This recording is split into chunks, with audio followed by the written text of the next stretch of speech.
Hi guys, I'm Jesse at Strobepro.com, and today I'm going to be showing you the Godox SL100 series lights. We have two versions of this light, the SL100D for daylight and the SL100 Bi for bicolor. Both are very similar but have some differences that we're going to show you in a minute. Now, I think that these lights are a fantastic upgrade from the original SL60 Godox light. That's a light we never carried here at Strobepro because I just think it didn't have quite enough power and the features that it offered weren't really that well rounded. But with these new SL100s, we get a whole new chipset, we have special effects, and a couple other features that make these probably the best value in the whole Godox lineup. So let's take a closer look what these lights are all about. Both of these lights come with the same accessories in the box. So if we open this up, we'll take out the styrofoam packaging here. And inside, it's going to be nicely packed here. So we have the actual light itself. We're going to have a 7-inch reflector. And then we will also have our power cable. So both lights have all three of these things. Let's see how we put them all together. So to get using the SL100, the first thing we need to do is remove the cap. And that's easy to do, just like any of our other strobes. It uses a Bowens-mount here. So you just go to this lever here and we're going to pull this back and give the cap a quarter turn. Then it's just going to pull straight out. Now this is only a protective cap used for traveling. As soon as you're getting ready to use this, please take it off. If you turn the light on with this on, it is going to melt and it can be a fire hazard. Now, the great thing about this light, as I mentioned before, is it is Bowens mount, which means that we can use all of our Strobepro accessories on that. So soft boxes, beauty dishes, snoots, whatever modifiers that you want to use will fit this. And it also does come with an included 7-inch reflector here. And this just goes on the exact same way any softbox or anything else is going to go on. We have our 3 Bowens prongs there, and they're just going to line up onto the front of the light and drop it in, give it a quarter turn once it's flush. That's going to lock in and we're ready to go. To take that off, it's the exact same thing. We're going to pull the lever, quarter turn the other way, and we can remove that. So the Bowens feature is one of the best things about this light. Let's take a look at a couple of the other exterior features. We also have a spot for an umbrella mount down here, so you can slide an umbrella shaft right in there. It's spring loaded and will hold the umbrella in place. Now, one thing I should mention is that you cannot use the included reflector with that umbrella. The reason being is that when you put the umbrella in there, the angle is going to be off and you can't put it inside. Now, if you insist on using a reflector, you could use the 8600BM reflector if you have one, but really it's not necessary for this light. The LED is a little bit recessed, so you're not going to lose any light out the sides. And with that reflector off, we just slide that in, push it in, we can control the distance wherever we want, and it's going to lock into place without the reflector, making your life really easy. So you might not be able to tell the difference between these two lights based on the outside appearance. One way that you can tell is kind of neat by looking at the COB chip. So if we look on the front of the daylight version here, we can see that that is just solid across there. That is all balanced at 5600 degrees Kelvin. Whereas if we look at the bicolor version here, you're going to see a couple strips that are running across there, and it actually covers half that chip. Half of those are balanced at 6500 degrees, and then half are balanced at 2800 degrees. So that gives you your bicolor adjustability. One just little difference that you're able to tell between these two versions. Okay guys, so let's mount the SL100. It's really easy to do. It mounts to any light stand that uses a standard spigot, so any Strobepro stand. We're going to mount it to our dual pistol grip stand here from Strobepro, just so we can demo both lights at the same time. So to do that, we're just going to loosen off the tilt mechanism there and turn that vertical. We can lock it back into position and just back off the thumb screw. So you don't need to take that all the way out, just until the thread clears there. And then we just go to our spigot right here. Back it off if we need to a little bit more. And it's going to drop on top of that spigot. From there, we can just tighten it back down. And if you're using a Strobepro stand, it likely has a square spigot, so just make sure that the screw is lined up with the flat part of your spigot. So we can adjust the tilt really easily, just back and forth, and then we can lock that into position. Let's plug these lights in right now. Okay guys, so we have the light mounted here to plug it in. It's really easy, obviously. Just plug in that and then the other end into the wall. When you're unplugging this, make sure you have a grip on the handle when you pull it out. You don't want to put all kinds of tension on the electrical port there. So once we have that plugged in, we can flip the power switch on and it's going to come to life. So there's a couple things on the screen that you can see right away there. So the first thing is that big 50, that is our brightness. And that's probably the first thing you're going to want to adjust. And that's really easy to do just by this knob over here. So all I do, run the dial, I can go all the way up to 100%. And the great thing about this light is that it will go all the way down to 0%. Now that might not seem like a big deal, but most lights anywhere close to this price range would not go below 10%. So that was an issue a little bit on some older models, that would be the minimum brightness that you could do. Well, sometimes you're just trying to very lightly light a scene and you want less light than that. Now, with the SL100, you can bring it all the way down to 0 if you need to. So right away there, that's one of the features why you might want to consider the SL100. So let's bring that back up to 50%. And I can tell you it's got a nice firm dial there. It's got nice clicks, so you're not going to rotate way past the power level that you're looking for. Now on the bottom here, you're going to see the color temperature, which says 5600. This is the daylight version, so we cannot change that. But the great thing about this light is that it has 96 CRI and 97 TLCI. Essentially all that means is it's very color accurate.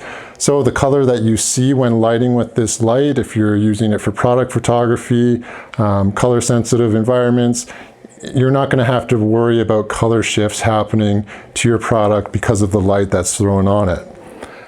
Up to the left here, we have this A, that is our group, and then we have our channel at the top there and ID.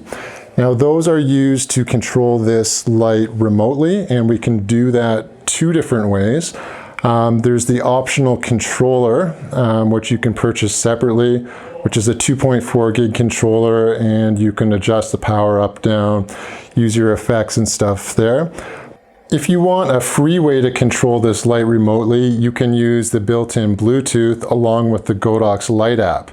So we have a Bluetooth button over here, and actually the Bluetooth is always on. If you're trying to connect to the app and you need to reset the Bluetooth, you're just going to hold that for 3 seconds. You're going to see the Bluetooth symbol flash, and now it's reset and it should connect back to the Godox Light app. So with that app, you're going to be able to group different lights together if you want. You can control them individually, adjust the power, turn on their special effects. If you're using the SL100 bicolor, you can adjust the color temperature on the app as well. And it's just a really great way and a free way to be able to control not only these lights, but other continuous lights. So if you were pairing it with like an SZ150 RGB light as your main light or something, you can mix them all together right from the app, and it's incredibly useful. Now, if you want to purchase the optional controller, you can certainly do that.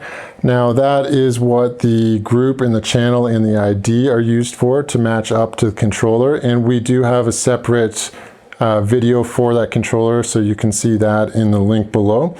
But to set the group, all we're going to do is hit the group button, and then we can use the right dial over here to select whatever group we want.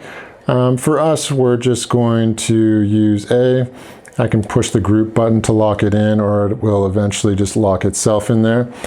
Going from there, we have the channel, and this is extremely important. The channel and the group need to match the controller, so we can set whatever channel we want, and again, just push the channel button and lock it in. Now, if you were in an environment where you were getting some radio interference and you couldn't control this for whatever reason on one of those 32 channels, we can push the group and the channel button together, and you're going to see ID light up, and now we can adjust the ID. Now, to be honest, this is very rare that you would need to use that. I've never been in a situation in an environment where I've had to use the ID, but it is there if you are really struggling with some 2.4 interference. You can use the ID. So really, those are the main buttons for setting the controller, whether you're going to use the free app or you can use the optional controller. Okay guys, we have one more button over here on the left, and that is FX, which stands for special effects. So as soon as I push that, you can see special effects start happening. So these are various seizure-inducing effects that you can use for your videos if you want. You have different lightning storms here, which are like the first three effects. We can go to broken bulb. We've got really, there's just a bunch of different ones that you can kind of play around with here. I'm not going to sit here and go through them all with you, but you can kind of play around with them. That's like a TV one, simulating someone watching TV in like a dark room. So you can just push the FX button, adjust the dial to whatever effect you want, and then you can also control the brightness on the effect as well, just like we were controlling the main brightness before. To get out of the special effects, we just push the FX button again, and now we're back into our daylight mode and ready to shoot again. So Godox really tried to keep this very simple, 4 buttons here. Really only one of these is going to be used frequently, which would be the special effects button. This light is just really grab and go. Throw it on the light stand, pop a modifier on there, and you're good to go. Let's take a look now at the SL100 bicolor. It's got a couple different features because of the bicolor adjustability, so we'll take a look at that right now. So now we're turning on the SL100 bicolor. We'll flip the power switch there, and we're at 5600 just like we were on the daylight version. Now all of these buttons are essentially the same, with the difference being on the special effect button there, which I'll show you in a second. But what you're mainly going to be concerned about with this light, if you're purchasing it over the daylight, is the bicolor adjustability. So that's where this knob on the left comes into effect. We can turn this down, and you'll see kind of on the background there that the light is warming up. So we can go all the way down to 2800 degrees Kelvin, which is a really warm yellow light. And we can go up in 100-degree increments, and we can turn that all the way up to a very cool 6500 degrees Kelvin. So that's much more of a blue light there. So where you would want this is if you were trying to match an ambient light in a room, say there's a table lamp or there's some overhead incandescent bulbs that you just can't quite get that same color match. If you were using the daylight version, you need something a little bit warmer here, or you need to match some fluorescent lights in a room. So you could turn it up to the 65.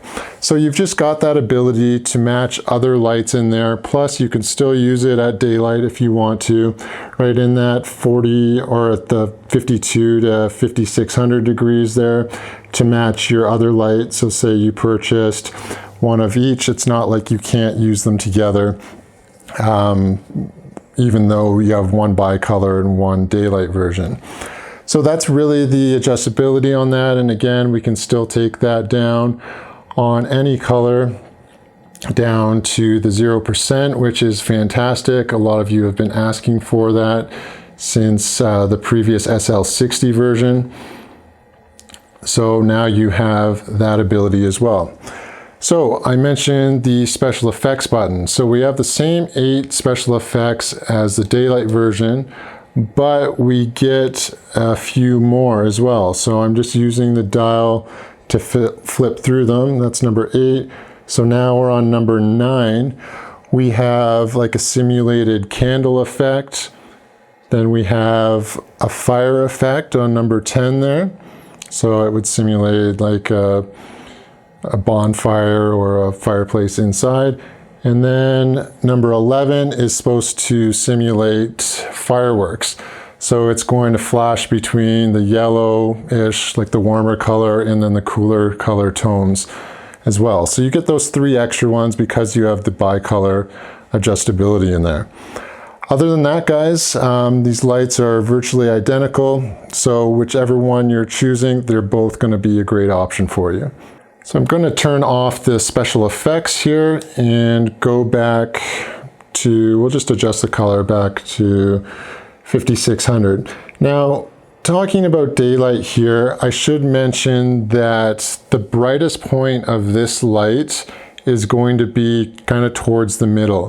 When you go all the way down to 2800 or all the way up to 6500, you lose roughly about half a stop of light. It's not a big difference, but something that you should just be aware of, that kind of right in the middle range is where this light is going to be the brightest because it's using its maximum power on that color temperature.